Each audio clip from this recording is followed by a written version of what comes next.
Are you having this error when you're trying to access the early access servers but Path of Exile 2? Well, I'm having the same issue. I figured out how to fix it. Okay, so you want to go to the Path of Exile 2 early access page, even if you've bought this on Steam. So you want to sign in. You want to sign in via Steam and say sign in here and say allow.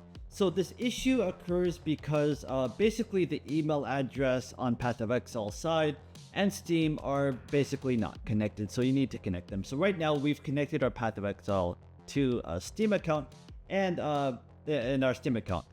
So what do you do from here? So from here, you want to go to pathofexile.com/myaccount/add-email, add this to the video description, but you want to add an email that's associated with the standalone launcher.